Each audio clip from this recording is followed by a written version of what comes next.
The jail's collect call warning chirped in my ear like a dying smoke detector. I could have rejected it. Should have. Instead, I pressed 1 to accept, and Caroline's voice slithered through. Avery, I need you. The words came pre-packaged with a sob. They're saying 6 months minimum. Bailey needs somewhere to stay. I traced my finger along the kitchen counter's edge, focusing on its cool smoothness rather than the stench of disinfectant and despair seeping through the phone. No.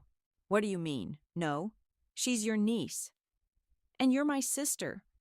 But that hasn't stopped you from burning every bridge you've ever crossed. The word no lingered on my tongue like day-old coffee, bitter but fortifying. Call Mom. Mom's in Sedona with her crystals and her new boyfriend. Please, Ave. Bailey needs stability. I barked out a laugh. Stability? That's rich coming from you. Through the receiver, I heard the muffled sounds of other inmates, their voices a discordant symphony of desperation. Remember my college graduation? When you showed up 3 hours late, high as a kite, and threw up in the dean's purse? That was different. I was different. Her voice cracked. I'm different now. A soft pop echoed from my new smart fridge. I glanced over, but nothing seemed amiss. Different, like last Christmas? When you borrowed Mom's credit cards for your spiritual awakening in Bali? That's not fair. Neither is calling me from jail expecting a rescue. The lavender-scented memory of our childhood home pressed against my sinuses. Mom's passive-aggressive way of covering up Caroline's various indiscretions. I sneezed. Bailey has nowhere else to go. Caroline's voice dropped to a whisper. Please, just until I get out. Another pop from the fridge. I'd have to check the manual later. No. I hung up, hands shaking but spine straight. 20 minutes later, my phone buzzed again. Jermaine's number. I almost let it go to voicemail, but our family lawyer wasn't one for casual calls. Avery, he said, his voice heavy with the weight of too many Kent family crises.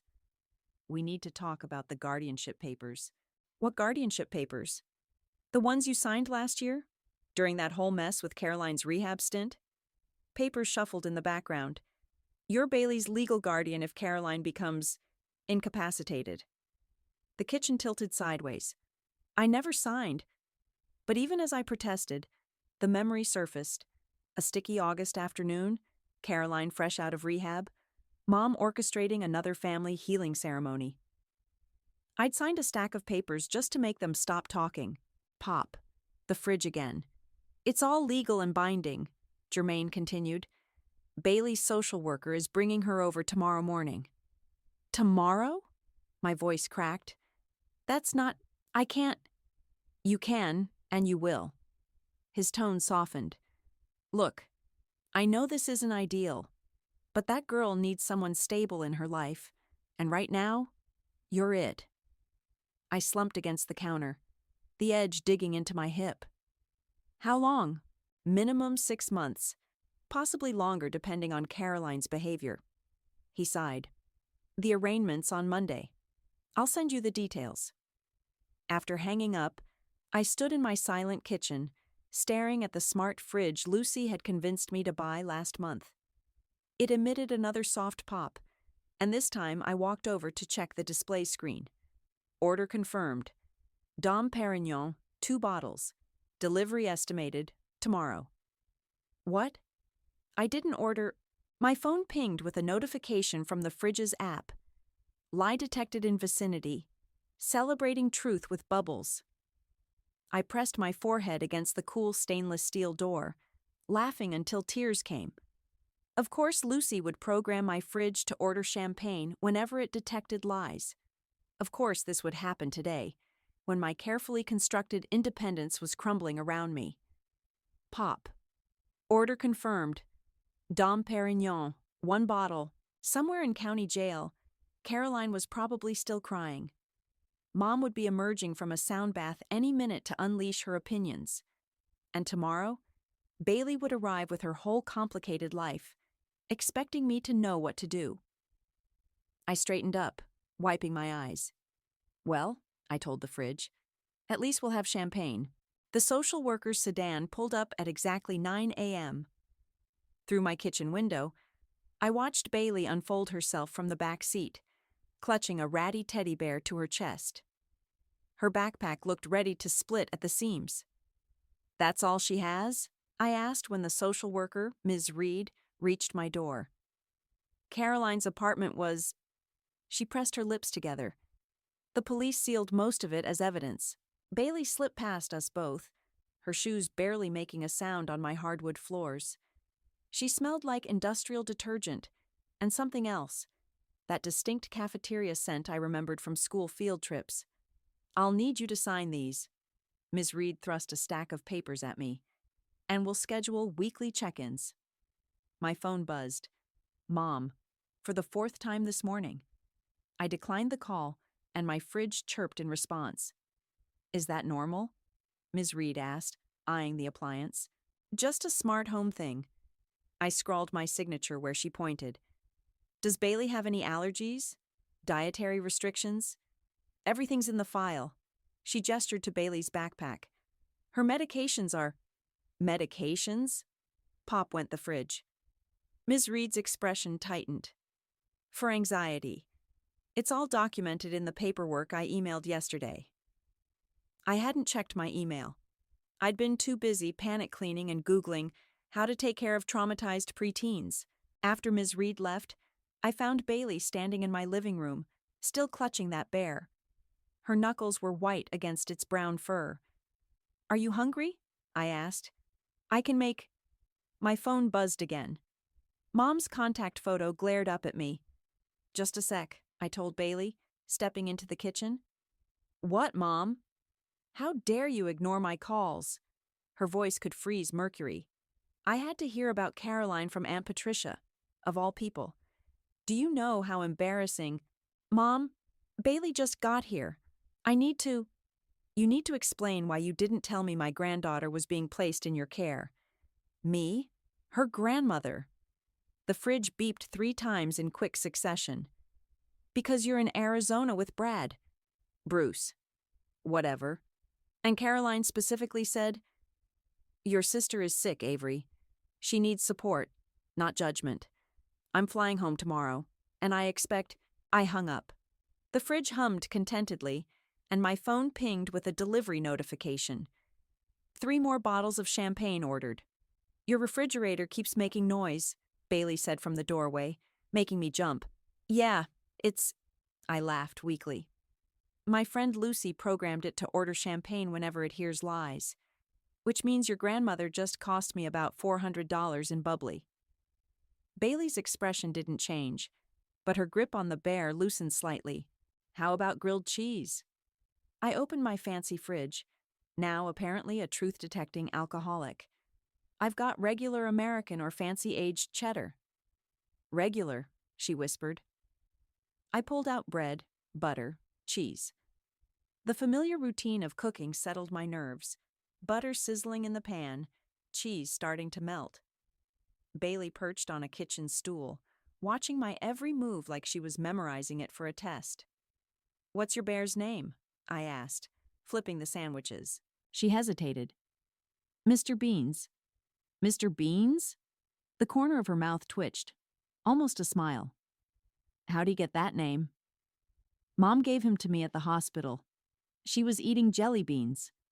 Her voice was barely audible over the cooking sounds. "She said she'd always protect me." Pop went the fridge. I slid a perfectly golden brown sandwich onto a plate and placed it in front of her. "Careful, it's hot." Bailey set Mr. Beans in her lap and picked up half the sandwich. She took a bite, and for a moment, her eyes closed in what looked like relief. The sound of crunching crust filled the kitchen. I made myself eat my own sandwich, though it may as well have been cardboard. Every bite stuck in my throat as I watched this tiny silent girl devour her food, like she wasn't sure when she'd eat again. My phone buzzed. Another text from Mom, probably full of guilt trips and demands. The fridge began its familiar beeping dance. Bailey glanced between me and the appliance, then down at her empty plate. "Can I have another?" As many as you want, I said, already reaching for the bread. This time, when the fridge stayed quiet, I felt something in my chest loosen just a fraction. The doorbell rang at 7 a.m. on Sunday. Through the peephole, I saw Mom's signature pearl necklace and disappointed frown. "Honestly, Avery," she said the moment I opened the door, "your security light is out. Anyone could be lurking." She thrust a decorative tin at me, her hands cold as marble when they brushed mine. "It's not even dark out, Mom." "Better safe than sorry." She swept past me, leaving a wake of Chanel No. 5. "Where's my granddaughter?" "Sleeping, like normal people at 7 a.m. on a weekend." The fridge chirped. Mom's eyes narrowed at it. "What's wrong with your appliances?" "Nothing." I set the tin on my counter. "Why are you here?" "Can't a grandmother check on her family?" She pulled off her designer gloves, one finger at a time. "I brought Caroline's favorite lemon cookies. She always said they made everything better." Pop went the fridge. "Caroline hated your lemon cookies," I said. "She threw them at the neighbor's cat when she was 12. "That never happened." Mom's voice could have frozen hell. "And I've spoken to Jermaine about this ridiculous guardianship arrangement." The fridge beeped twice. "There's nothing to discuss."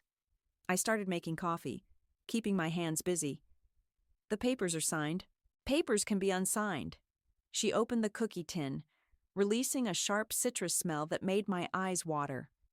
"Bailey belongs with me. I have the resources, the experience. The boyfriend in Arizona," I added. "Bruce understands family comes first." Pop. "And your condo's guest room isn't even furnished." Pop. "I could have it ready by—" Pop. "Mom." I slammed the coffee pot down. "Stop lying. The fridge orders champagne every time someone lies, and at this rate, I'll need a second job just to pay for it." She blinked. "That's the most ridiculous thing I've ever—" "Order confirmed. Dom Perignon. 1 bottle," chirped the fridge's robotic voice. "Celebrating truth with bubbles. I see you've inherited your sister's flair for drama." Mom straightened her blazer. "Speaking of Caroline, I visited her yesterday." My stomach clenched. "And?" "She's doing well. Taking classes, making friends." The fridge practically sang with beeps. "She was high," came a small voice from the doorway. Bailey stood there in oversized pajamas, Mr. Beans dangling from one hand. "When they arrested her, she was really high." The silence that followed felt like glass about to shatter. "Cookie, darling?" Mom recovered first, pushing the tin toward Bailey. "They're your mother's favorite." Bailey stared at the cookies like they might bite her. "No, they're not. Mom says they taste like furniture polish." Pop. "Well." Mom's smile could cut diamonds. "I see Caroline's habit of exaggeration has rubbed off." Pop. I moved between them, my back to Mom. "Bailey, there's cereal in the pantry. Why don't you—" "I'm taking this to my lawyer," Mom hissed. "You're clearly not providing a stable environment.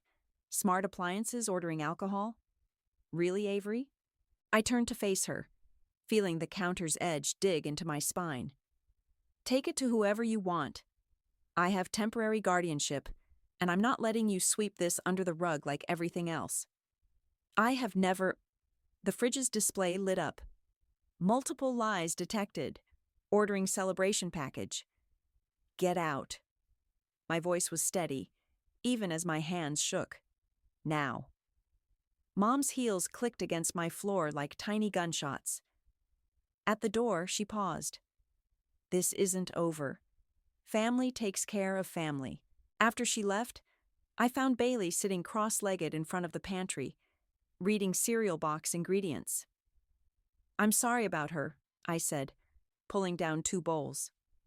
"She smells like the hospital waiting room." Bailey hugged Mr. Beans closer. "Mom always said she was trying to disinfect her soul." I snorted, then caught myself. But Bailey's mouth had that almost smile again. "Want to help me start a folder for all this paperwork?" I asked, pouring cereal. We can label it evidence of Mom's BS. She actually smiled this time.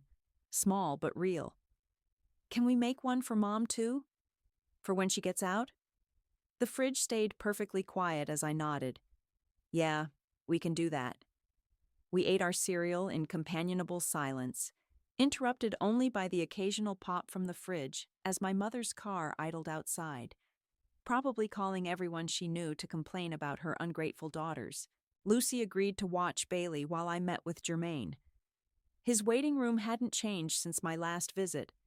Same water-stained ceiling tiles, same ancient magazines, same burnt coffee smell mingling with whatever drugstore cologne he'd worn since law school. Your mother called, he said as I settled into the client chair. 15 times. Only 15? She must be slipping. I smoothed my skirt, trying to hide how my hands shook. What exactly did I sign last year? He pulled out a thick folder, its edges crisp despite the coffee ring on top. Temporary guardianship that becomes permanent if Caroline fails to meet certain conditions. His aftershave grew stronger as he leaned forward, which she has. Define permanent, until Bailey turns 18. He slid several documents across his desk. The paper felt expensive under my fingers, nothing like the cheap forms Caroline used to forge in high school. You have full decision-making authority regarding her education, medical care, living arrangements. And Caroline? Supervised visits only, once she's released, and she'll need to pass drug tests. My phone buzzed. Another champagne delivery confirmation. I really needed to disable that app. It won't be that difficult, Jermaine said, shuffling papers. Caroline will probably... Pop. My phone lit up with another order. He raised an eyebrow. What was that? My fridge orders champagne when it detects lies. I rubbed my temples. Don't ask. What about Mom? She has no legal standing, but... He loosened his tie. She's threatening to contest the guardianship. On what grounds? She claims you're... He checked his notes. Unstable, inexperienced, and harboring resentment toward Caroline that could damage Bailey's relationship with her mother. Sweat prickled along my hairline. And nothing. The papers are solid. In fact, he pulled out another document, this one marked with red tabs. You can file for a restraining order if she interferes. I stared at him. Against my own mother? Against anyone who threatens Bailey's stability. He tapped the paper. Including Caroline, your mother, their enablers. My phone stayed silent. What about Bailey's father? Never established paternity. Caroline listed 3 possibilities on the birth certificate, but none pursued rights. I thought of Bailey's careful movements, her watchful eyes. And school? You can transfer her immediately. The restraining order would prevent anyone from accessing her records or removing her from campus. The power of it all hit me like a wave. I could actually protect her, not just from Caroline's chaos, but from Mom's manipulations, from the whole toxic cycle. Sign here, Jermaine said, marking spots with sticky tabs. And here, initial these paragraphs. My signature looked steadier than I felt. When I finished, he handed me copies in a sleek folder. One more thing? He opened his desk drawer. Your champagne delivery arrived. Here? Apparently your address defaulted to my office. He placed a bottle of Dom Perignon on the desk. Quite a sophisticated lie detector you've got. I shoved the bottle into my bag alongside the legal papers. Lucy's idea of a housewarming gift. She works in AI. Smart friend. He stood, offering his hand. Caroline's arraignment is Monday. I'll be there, but you don't have to attend. Good, because I won't. The words came out harder than intended. His handshake was firm, grounding. Avery, you're doing the right thing. My phone stayed quiet. Outside, the summer heat hit like a wall. I checked my messages. 3 from Mom, 1 from Lucy, with a photo of Bailey actually smiling at something on TV. A new text arrived from Caroline's jail account. Mom says you're trying to steal my baby. You always were jealous of what I had. My upper lip was salty with stress sweat as I typed back, "No, Caroline. I'm trying to protect her from what you did to both of us." The champagne bottle clinked against the legal papers in my bag as I walked to my car. Its presence felt less like Lucy's joke now and more like a trophy, proof that truth could win sometimes, even in our family. My phone buzzed one last time. "Lucy, Bailey asked if we could have grilled cheese for dinner. That okay?" I smiled, starting the engine. "Perfect. I'm bringing champagne." The courthouse reeked of industrial cleaner and desperation. I'd been here twice before, once for Caroline's first DUI, once for her second. This time, I clutched different papers, heading to a different department. "Restraining orders are down the hall," the clerk droned, not looking up. "Take a number." I sat between a woman with a black eye and a teenager picking at his cuticles until they bled. My number, 47, felt heavy in my palm. Now serving 47. The clerk's dead-eyed stare flickered with interest when she saw the stack of papers. "Family court already signed off?" "Yes." My voice echoed in the stale air. "I need it registered and copies sent to local precincts, school district, and relevant parties." She stamped each page with mechanical precision. "Standard procedure. Expect pushback." I thought of Mom's 15 calls to Germaine. Already getting it. Most people cave. She slid the papers back. "Family's complicated." "Family's toxic," I corrected, and her rubber stamp paused midair. "Good luck," she said, and actually looked at me this time. Lucy was waiting on my doorstep when I got home, peppermint gum and laptop in hand. "Bailey's at her therapy appointment with the social worker," she said. "I brought wine to celebrate. The fridge has us covered." I unlocked the door. "How are you sleeping these days?" "Oh, great. Never better." Pop. "Order confirmed? Dom Perignon." Lucy snorted. "Okay, fine. I'm still having anxiety dreams about that project deadline. How many bottles have I ordered now?" She opened her laptop. "According to the app, 23. But hey, at least you'll be ready for New Year's until approximately 2030. I collapsed onto my couch. "Mom called the school today." "What? How did she even—" "Principal's wife is in her book club." I pressed my palms against my eyes. "She tried to get Bailey's records." That old bat needs a hobby that isn't ruining lives. Lucy's typing paused.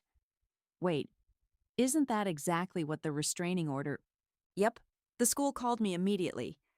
I smiled grimly. "Should be getting served any minute now." God, I wish I could see her face. Lucy's gum snapping echoed through my living room. "How's Bailey handling everything?" I gestured helplessly. "Present? Watching? She barely speaks, but she notices everything." "Like that time she caught me trying to reset the fridge's lie detector?" "You what?" "Kidding!" Lucy raised her hands as the fridge started beeping. "Okay, not kidding. But in my defense, the champagne bills were getting ridiculous." The front door opened, and Bailey slipped in with her usual ghost-like quiet. Her therapy outfit, oversized sweater despite the summer heat, was wrapped around her like armor. "Hey, kiddo," Lucy said too brightly. "How was—" "I'm going to my room." Bailey disappeared down the hall, Mr. Bean swinging from her grip. Lucy gathered her things. "Same time Thursday?" "Thanks for helping." I walked her out, then headed to the kitchen to start dinner. The sound of sock feet on hardwood made me turn. Bailey stood in the doorway, still in her sweater cocoon. "Do you want me here?" Her voice was so soft I almost missed it. Almost. "What?" "Do you want me?" she repeated, each word careful as blown glass. "Or do you have to keep me?" The knife I'd been holding clattered against the cutting board. Behind me, the fridge hummed. "Waiting." "Both," I said finally. "I have to keep you because I signed papers that say so. But I want to keep you because you deserve better than what they did to us." The fridge stayed quiet. Mom says she loves me. Bailey's fingers worried at Mr. Beans's ear. The fridge always beeps when she says it. Love isn't just words. I picked up the knife again, needing something to do with my hands. It's actions, choices, showing up. Like grilled cheese? Like grilled cheese. I pulled out the bread, and like filing paperwork that keeps people from hurting you, even if they're family. Especially if they're family. Bailey climbed onto her usual stool. Can I help? Always. We made sandwiches in comfortable silence, broken only by the distant sound of my phone buzzing with what I assumed were Mom's outraged texts about the restraining order. The fridge remained mercifully quiet, its truth-detecting circuits apparently satisfied with our small moment of honest connection. Extra cheese? I asked. Bailey nodded, and I could have sworn Mr. Beans did too. Sunday morning peace shattered with a barrage of doorbell rings. Through the peephole, I saw Mom's pearl necklace, Aunt Patricia's helmet of hairspray, and Uncle Robert's red face. I know you're in there, Mom's voice carried through the door. This is ridiculous, Avery.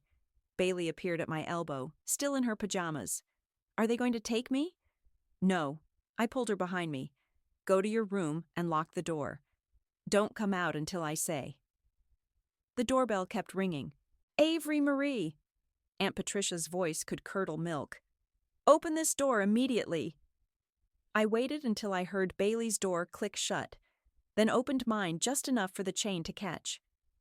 A wave of competing perfumes hit me. Mom's Chanel, Aunt Patricia's roses, Uncle Robert's Old Spice. You're in violation of a restraining order, I said. That piece of paper?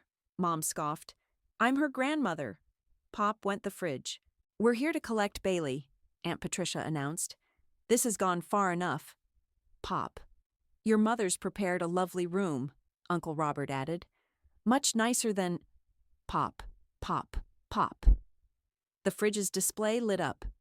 Multiple falsehoods detected. Ordering celebration package. What is that noise? Mom tried to peer past me. Is that why you won't let us in? What are you hiding? Nothing. Leave before I call the police. We are your family, Mom's voice cracked. We only want what's best for Bailey. The fridge went into overdrive, its robotic voice cheerfully announcing, champagne order placed, and placed, and placed. That child needs stability, Aunt Patricia hissed. Structure. Like you gave Caroline? The words tasted like battery acid. Looking the other way while she stole prescriptions, covering up her DUIs. We protected her. Uncle Robert's face darkened further. Like we're trying to protect Bailey. The fridge's motor whirred so hard it shook. Behind me, bottles clinked ominously. Bailey is safe here, I said. She's in therapy. Doing well in school? She belongs with real family. Mom shoved against the door. Not some bitter spinster with a vendetta. The chain groaned. I braced my foot against the baseboard. Real family? I laughed. You mean the people who watched Caroline spiral for 20 years and did nothing? Who helped her dodge rehab? Who taught her that image matters more than actually getting better? That's not, Mom started. A loud pop behind me made everyone jump. One of the fridge's champagne bottles had actually exploded, sending pink foam cascading across my kitchen floor. The artificial strawberry scent of cheap sparkling rosé filled the air. I'm calling the police, I said, reaching for my phone. You wouldn't dare. Mom's eyes narrowed. Think what that would do to our reputation. I felt a trembling hand grip the back of my shirt. Bailey, silent as always, had crept out to stand behind me. Her flannel sleeve was damp with fear sweat where it pressed against my arm. Your reputation? My voice shook. Your reputation is why Caroline's in jail. Why Bailey flinches at loud noises. Why I have a fridge full of champagne tracking every lie this family tells. Now see here. Uncle Robert stepped forward. I slammed the door. The sound echoed through my bones like a gunshot. Avery! Mom pounded on the door. Open this immediately! I pulled Bailey close, feeling her whole body trembling. I've got you, I whispered. They can't take you. Promise? Her voice was barely audible over the shouting outside. I promise. The fridge, finally quiet, hummed its approval. This isn't over. Mom's voice was getting hoarse. We'll go to the media. My phone was already dialing 911. Yes, I need to report a violation of a restraining order. Through the peephole, I watched them scatter like roaches when light hits. Mom's pearls caught the sun as she ran, Aunt Patricia's hairspray leaving a chemical trail in her wake. Bailey and I stood in the champagne-scented silence, listening to their car engines start. They'll come back, she said. Probably. I surveyed the pink puddle spreading across my kitchen. But we'll be ready. She nodded, then wrinkled her nose. That smells like Mom's favorite wine. The cheap stuff? Yeah. She almost smiled. She said it was fancy, but pop went the fridge, making us both jump, then laugh. Come on, I said. Let's clean this up and make breakfast. Real fancy stuff.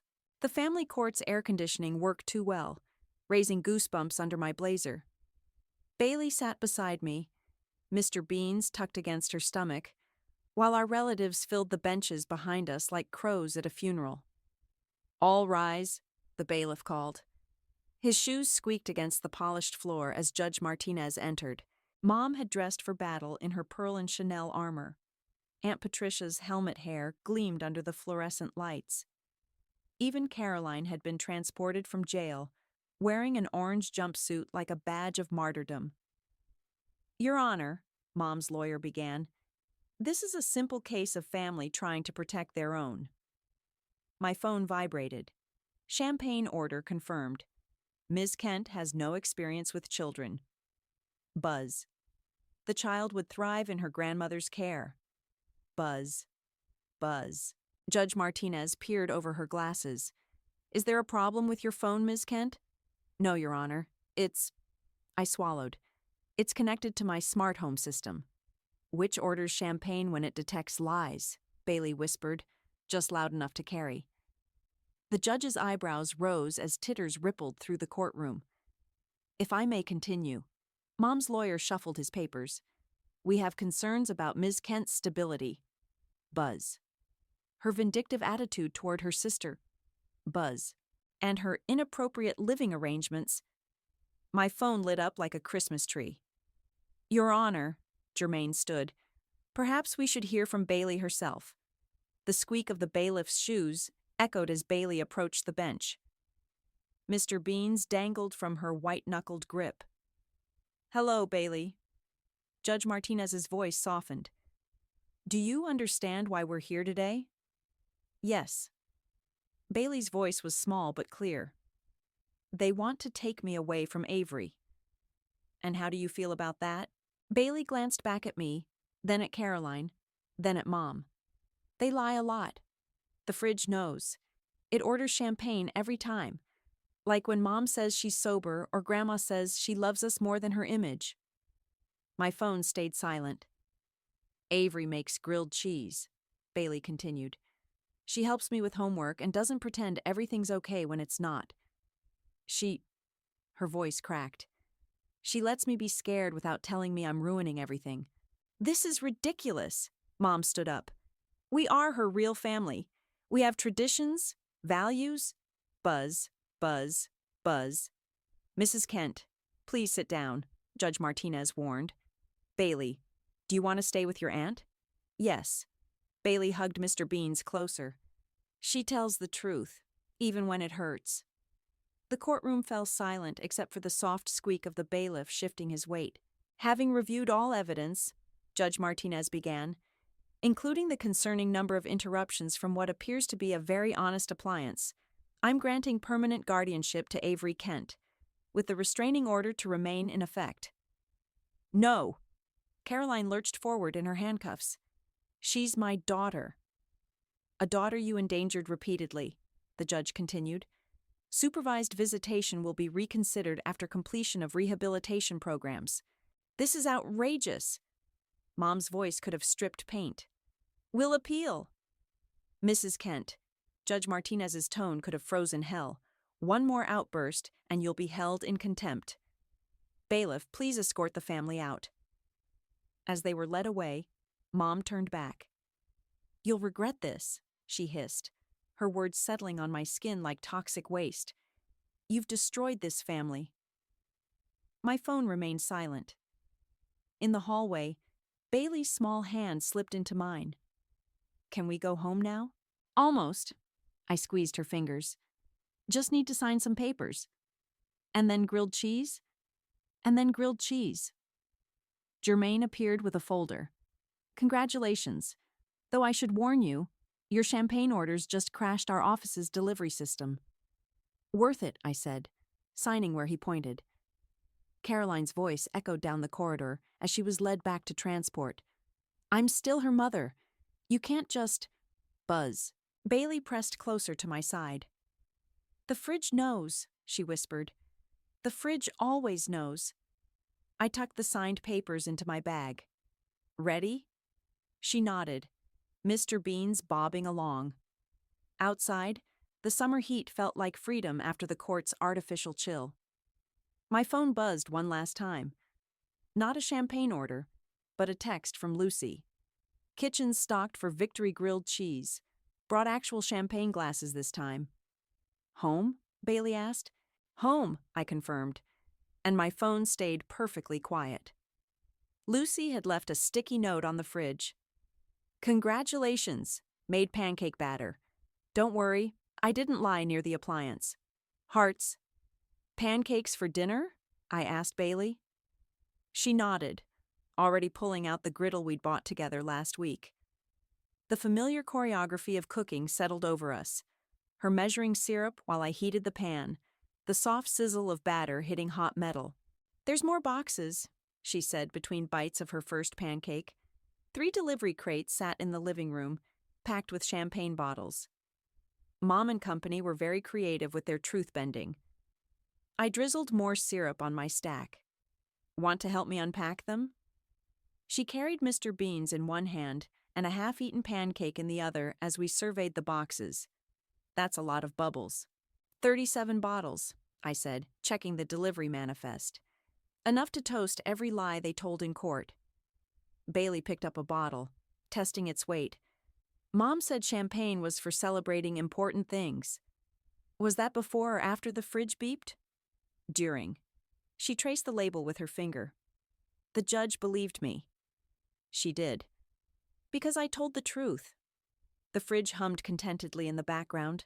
Where should we put them all? I asked, lifting bottles from the first box. Like a pyramid? Bailey suggested. Like in the fancy stores Mom used to. She trailed off, but her voice stayed steady. Together we arranged the bottles on the kitchen counter, making a glittering monument to every falsehood that had led us here. Sunlight caught the glass, throwing prisms across the walls. It's pretty, Bailey said, adjusting one slightly crooked bottle. Even if it's from bad things, sometimes good things come from bad situations. I stepped back to admire our work. Like this weird champagne tower. Like us. She placed Mr. Beans at the base of the pyramid, his worn fur a sharp contrast to the gleaming glass. Do you think Mom will get better this time? I don't know. The truth felt clean on my tongue, but you don't have to wait around to find out. Because of the papers? Because you deserve better than waiting. She nodded, then reached for another pancake.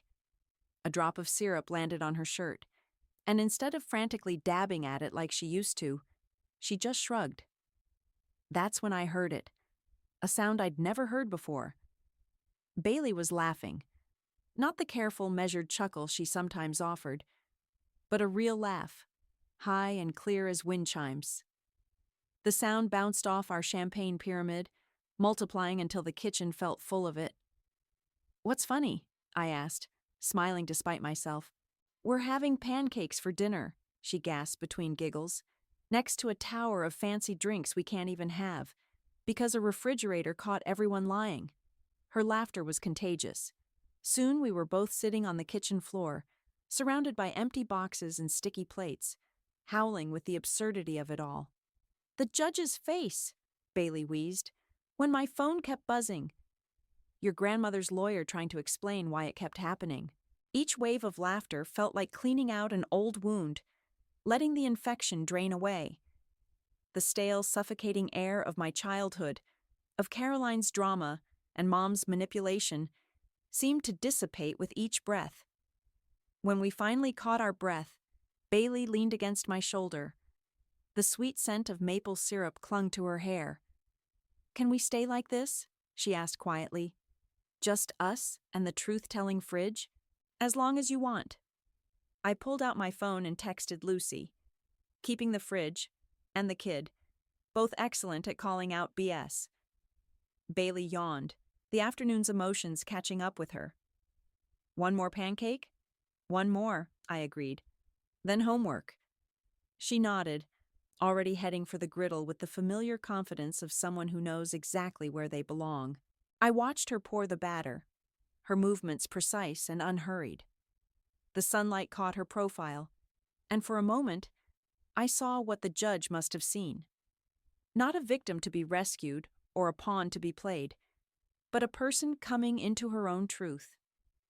The fridge hummed softly, our champagne pyramid sparkled, and Bailey's leftover laughter hung in the air like the sweetest kind of music.